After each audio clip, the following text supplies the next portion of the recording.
নমস্কার বন্ধুরা, নতুন ভিডিওতে তোমাদের সকলকে জানাই স্বাগত। আশা করি সকলে ভালো আছো, আমরাও ভালো আছি।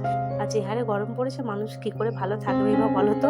গরমটা তো প্রচুর পরিমাণে হচ্ছে। হ্যাঁ, মাঝে মাঝে ঝড় বৃষ্টি হচ্ছে ঠিকই, কিন্তু গরমটা কিন্তু আর কমছে না। আর কেনই বা কমবে, বৈশাখ মাস বলে কথা, তাই না? আমজাম তো পাকার সময় হয়ে গেল। তো চলো, আজকে আমি রান্না করতে করতে তোমাদের সাথে ভিডিওটা শেয়ার করলাম। হ্যাঁ, দুদিন এখন আমাকে কাঠেতেই রান্না করতে হবে, কারণ প্রচুর ঘরেতে কাঠ জমা হয়েছে। কারণ আমাদের তো রান্নাঘর বা আগের পুরনো রান্নাঘর দুটোই ভাঙা হয়েছে। তো তার জন্য অনেক বাঁশ কাঠ সব বেরিয়েছে। তো মানে আর রাখারও জায়গা হচ্ছে না, মাঝে মাঝে বৃষ্টি হচ্ছে, ভিজে যাওয়ার ভয়। তো সেই কারণে দুদিন কাঠে রান্না করে কাঠগুলোকে একটু কমাতে হবে। শুধু ভাত হলে অনেকটা তো আর কমে না, তো রান্নাটাও হলে অনেকটাই কমে যায়। আর একদম সকাল সকাল, প্রায় ঘড়িতে এখন 8টা বাজে, এখন রান্না বসিয়েছি। কারণ মাথার উপর ছায়া নেই, আর এখানটায় না 10টার পরে প্রচুর রোদ এসে যায়, আর বসে থাকতে পারা যায় না। তো যার কারণে একদম সকালবেলায় স্নানটা না করেই আজকে রান্না কাপড় ছেড়ে রান্না বসিয়েছি। কারণ এরপর ভাত হবে, তরি তরকারি করতে করতেও সময় লাগবে। আর কাঠেতে দেখবে মুখের সামনে যদি তুমি জোগাড় নিয়ে বসো না, কাঠেতে বেশিক্ষণ সময় লাগে না, মানে প্রায় 1-1.5 ঘন্টার মধ্যে তোমার মোটামুটি রান্না হয়ে যাবে। তো 10টা বাজে, 2 ঘন্টার মধ্যে আমার সব রান্না বান্না কমপ্লিট হয়ে গেছে। তো প্রচুর খিদে পেয়ে গেছে। তো মা এদিকে মুড়ি খেয়ে নিয়েছে আগে, তো আমার জন্য রাখা ছিল। তো আমি এসে আগে মুড়িটা খেয়ে নিই, তারপর স্নান করব। কারণ কাঠে রান্না করতে গেলে না, স্নান করে রান্না করে তারপর আর ভালো লাগে না, মনে হয় আবার গাটা ধুই। কিন্তু আমার তো সেই উপায় নেই যে বারবার মন চাইলেও জল ঘাঁটবো। তো যার কারণে চান টান করিনি। এবার খেয়ে দিয়ে আরও টুকটাক যেসব কাজগুলো আছে সেই সব কাজ মিটিয়ে একবারে স্নান করব। তো আমাদের বেশিরভাগ শাশুড়ি বৌমা খাই আলু সেদ্ধ মুড়ি, আর মা চানাচুর খায় না, তার জন্য আমি চানাচুরটা নিই।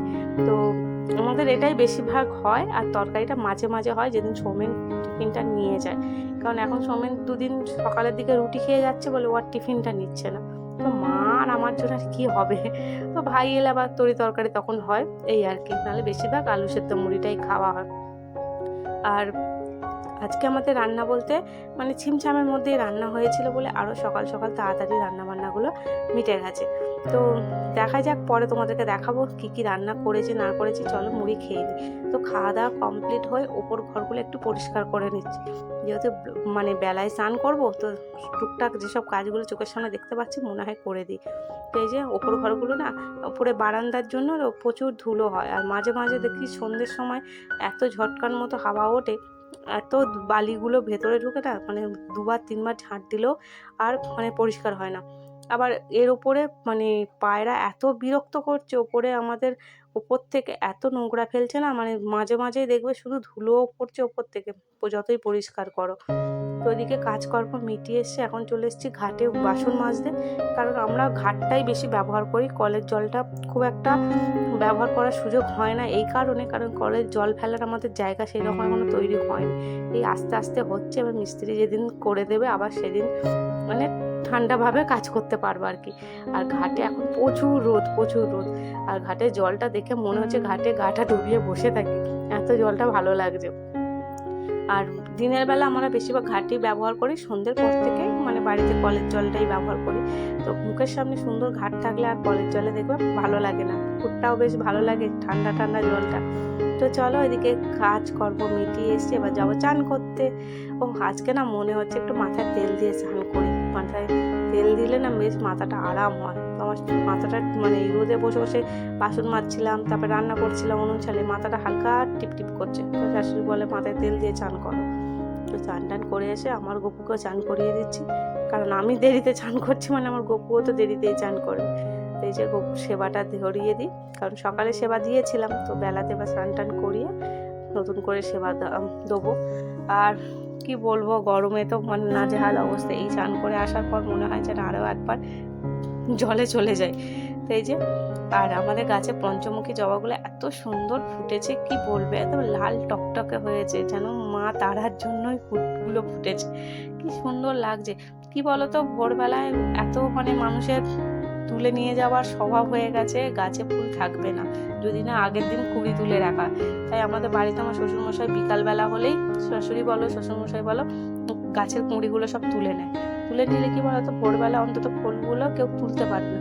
নাহলে রাত্রি 4টের সময় এসেও দেখবে গাছে ফুল থাকে না। আমার শ্বশুরমশাই এমনি 4টের সময় ওঠে, তার সত্ত্বেও ফুল থাকে না। যার কারণে আমাকে আগের দিনকেই আমাদের বাড়িতে কুড়ি তুলে হয়। আর এদিকে মা চা করেছিল, মা বলে চা খাবে একটু, তো দাও, চায়ের আর টাইম মানে বললে হবে না যে খাবো না। তো রান্না বলতে দেখো ডিমের অমলেট করে সেটার একটু ঝাল করেছি, এখানে লাউ ডাল আর একটু করলার ডাঁটা আলু বড়ি দিয়ে তরকারি। তো এখন মাঝে ঘড়িতে প্রায় 4:30, খাওয়া দাওয়া হয়ে রেস্ট হয়ে ঘুম দিলাম, দিয়ে এই যে কলতলায় এসেছি জল নিতে। এখন আমাদের কলটা তো এইরকম বাইরেই করা হয়েছে, কারণ কলের কোনো নির্দিষ্ট কোনো জায়গা হচ্ছে না। এই কলটা যে কোথায় কোথায় ঘুরেছে, মানে কলটাকে দেখলে হাসি পায় যে তোর কোনো স্থান নেই, ভগবান তোর কি কপাল করেছে, তুই কোথায় থাকবি। তো আমাদের মতো ওটা সংসারটায় পাই পাই করে ঘুরে বেড়াচ্ছে, ওর কোনো নির্দিষ্ট জায়গা নেই। তো এদিকে জল তোলা হয়ে গেল, আর আমাদের বিকাল 4টে বাজলেই চা হয়, কারণ আমার শ্বশুরমশাইকে 7:30-র মধ্যে চা দিতেই হয়। তো এই যে মা চা এদিকে করছিল আর আমি জলটা তুলছিলাম। তো এই যে মা বাপির চা ঢেলেছে, বাপির চা খায় গ্লাসে, কাপে খায় না।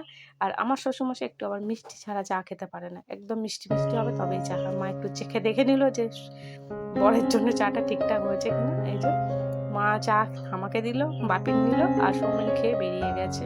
আর এদিকে দেখো বিকালবেলা তরকারি বসিয়েছি, রাতে রুটি খাওয়ার হবে বাঁধাকপির তরকারি। তো অফ সিজনে বাঁধাকপি, ভাবছো যে এখন কেন বাঁধাকপি খাচ্ছ, কি বলো তো, আমরা রাতে রুটি খাই, তো মানে প্রত্যেকদিন কি খাবো না খাবো, ওই জন্য মাঝে মাঝে এরকম বাঁধাকপি নিয়ে আসা হয়, ওই টুকটাক খাবার মতো আর কি। এই যে এখানে সমস্ত কিছুটা জোগাড় চাটি করে নিয়েছি, আর এদিকে রান্নাটা বসিয়ে দিয়েছি, কারণ দেখছিলাম মেঘটা বেশ ভালোই অন্ধকার অন্ধকার করে দিচ্ছে, কোনো মধ্যে ঝটকান ওঠা মানে কারেন্ট থাকবে না, রান্না করার এটাই একটা সমস্যা। যার কারণে আর বসলাম না, সময় নষ্ট না করে একদম তরকারি পাতি করে ফেললাম। এই যে এখানে আমার অলরেডি বাঁধাকপির তরকারি হয়ে গেছে, এখানে আটা মাখানো হয়ে গেছে, রাতের হচ্ছে বাঁধাকপির তরকারি আর রুটি, আর সঙ্গে আছে মিষ্টি। এই হচ্ছে রাতের খাবার দাবার। আর এখন সন্ধ্যের সময় বাঙালির সব থেকে প্রিয় চা মুড়ি। তো আমিও চানাচুর মুড়ি চা নিয়ে বসে পড়েছি। এরপর টুকটাক সেলাই আছে, সেলাইয়ের কাজ করব, আর এখন খেয়ে নিচ্ছি চা মুড়ি। ওপর ঘরেই বসে আছি, কারণ নিচের ঘরে সবসময় ভালো লাগে না, ওপরটা এলে তো একটু হাত পা ছড়িয়ে বসার পজিশান পাই, কারণ নিচের ঘরে তো এখন তো খাট নেই। তো যার কারণে ওপরটা এসে বসেছি, আর ওপরেই আমার সেলাই মেশিন। তো চলো আজকের মতো ব্লগটা এখানে শেষ করেছি, দেখা হচ্ছে নতুন ব্লগ।